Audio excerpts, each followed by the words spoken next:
Olá, crianças! Chegou a hora da roda da história. E hoje eu vou contar para vocês a história deste livro. O Pintor, a Cidade e o Mar, de Mônica Fett, editora Brinque Book. Vamos lá? O pintor viveu por muito tempo numa grande cidade. Ele havia pintado as ruas, os becos, as ruelas, as casas e os pátios. Havia pintado as pequenas lojas com seus toldos desbotados pelo sol, com suas frutas e verduras expostas nas prateleiras. Havia pintado os cafés com suas mesas ornadas de guarda-sóis e toalhas esvoaçantes, os automóveis, os ônibus, os bondes e a estação de trens. Havia pintado a fumaça saindo das chaminés, as castanheiras e os redondos canteiros de flores do parque da cidade, o monumento aos soldados, sujo de titica de passarinhos e o jardim zoológico. Esse é o pintor.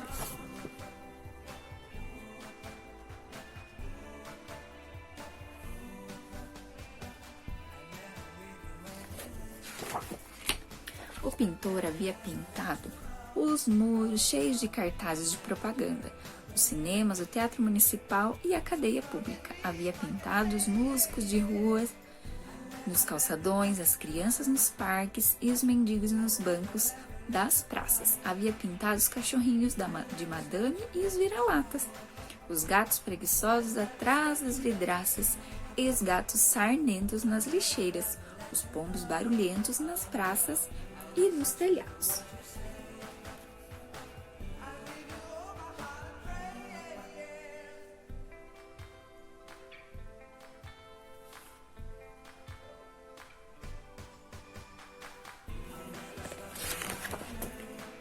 O pintor ouvia falar do mar, mas ele era um homem pobre. O que ganhava mal dava para comprar suas telas, tintas, roupas e comida, e para pagar o aluguel da minúscula casa onde morava. Como poderia viajar para ver se o mar era realmente tão imenso pelo belo como diziam? E ele era um homem orgulhoso, nunca aceitaria dinheiro de ninguém, nem mesmo que fosse de um amigo. Assim, durante algum tempo, ele se contentou em fazer a viagem apenas na imaginação.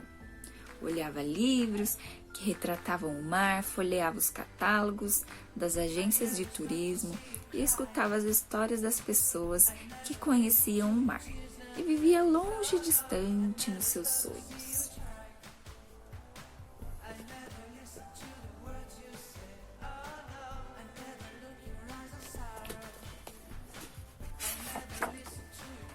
E ele passou a fazer economias, só comia pão e batata, e bebia apenas água. Ele mesmo cortava seus cabelos e aparava sua barba. Não andava mais de bonde ou de ônibus, vendeu sua bicicleta e o aparelho de chá que herdara da mãe. Vendeu o armário e o sofá, seus livros, sua cômoda talhada à mão e seu relógio de pulso. Uma noite, sentado em uma casa quase vazia, ele contou o dinheiro. Era o suficiente. Comprou a passagem e no dia seguinte eu o acompanhei à estação ferroviária. Enquanto o trem se afastava, ele acenava para mim com um lenço branco. E fiquei olhando até o lenço se transformar num pontinho do tamanho de uma mosca. Não são muitas as pessoas que têm a sorte de realizar seus sonhos. O pintor sabia disso. Quando desceu do trem para tomar o navio que o levaria à ilha, estava tão emocionado que os dedos que seguravam a alça da mala chegavam a doer.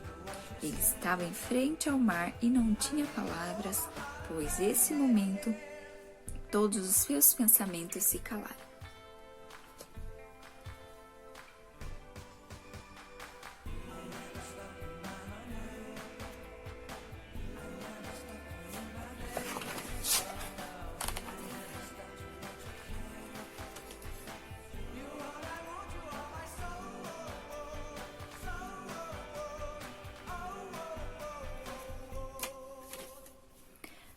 água chegava até o horizonte, onde se encontrava com o céu.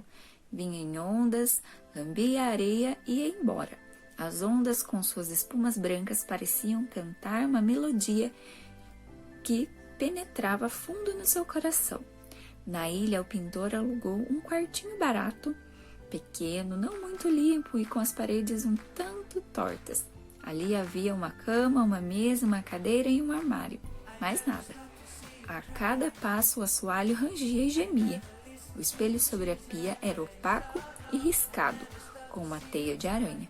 Mas da janela o pintor via o mar, e tudo o que existia para ele era o mar e aquela nova melodia na sua cabeça. Todos os dias o pintor saía para passear, levando em uma sacola seus lápis e um bloco de desenho. Desenhava tudo o que aparecia diante dos seus olhos, não importando se chovesse ou fizesse sol. Às vezes, seus dedos não eram suficientes rápidos para o que ali o esperava, e que agora o invadia, imagem após imagem.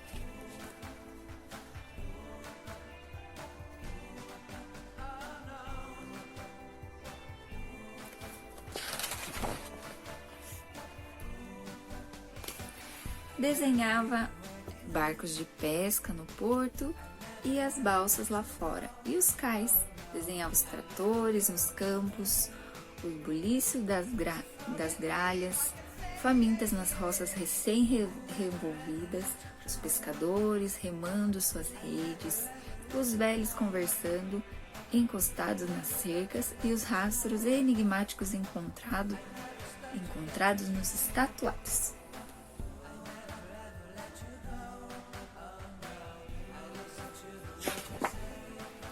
Quando as pessoas queriam ver seus desenhos, ele os mostrava. Elas olhavam demoradamente e ficavam pensativas, consentindo com a cabeça. Aqui ninguém era amigo de muitas palavras, mas apesar da vida modesta que o pintor levava, o dinheiro economizado começava a minguar. A dona do quarto comprou um de seus desenhos e o carteiro também, assim como a garçonete do barzinho que ele costumava frequentar. Isso lhe proporcionou mais algumas semanas na ilha. Mas chegou o dia em que teve que voltar à cidade. O dinheiro havia acabado.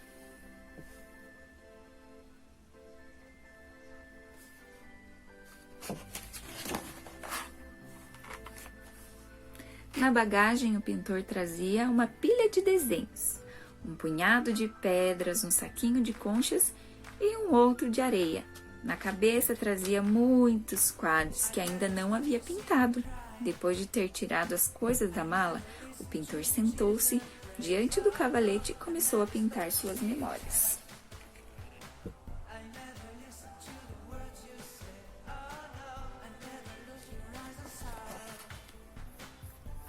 Seria difícil dizer o que havia de tão especial naquele quadro. Era simplesmente algo que se podia sentir quando se olhava para ele.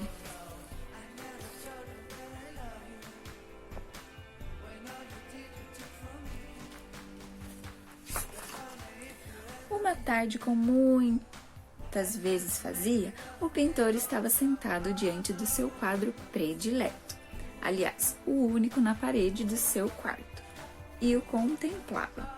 No primeiro momento, nada notou, pois achou que seus olhos estavam enganando. Mas quando olhou melhor, percebeu que não se tratava de uma miragem. A porta da pequena casa abriu-se um pouquinho. Ele apertou os olhos e se inclinou para ver mais de perto.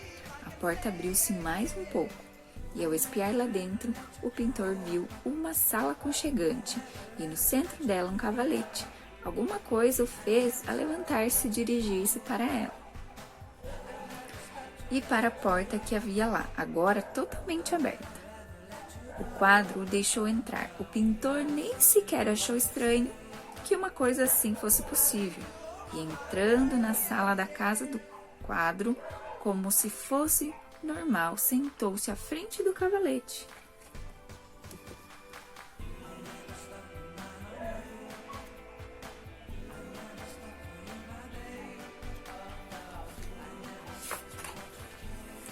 Desde então, todas as tardes, o pintor saía da cidade e entrava no quarto. Caminhava pela praia, pegando pedras e destroços trazidos pelo mar, ou sentava-se no banco do jardim e contemplava o tom róseo avermelhado das malvas, o amarelo pálido dos dentes de leão e o azul carregado dos acônitos. E aspirava aromas de lavanda, melissa e tomilho.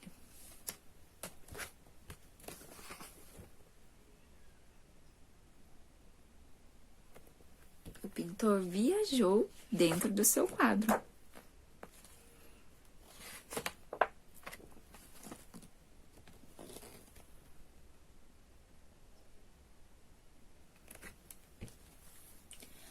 Hoje o quadro se encontra no museu da nossa cidade. As pessoas param diante dele e o admiram. Elas veem o mar, o jardim e a pequena casa de porta fechada. E acabou a história. Entrou por uma porta, saiu pela janela. Quem gostou da história nunca mais se esqueça dela.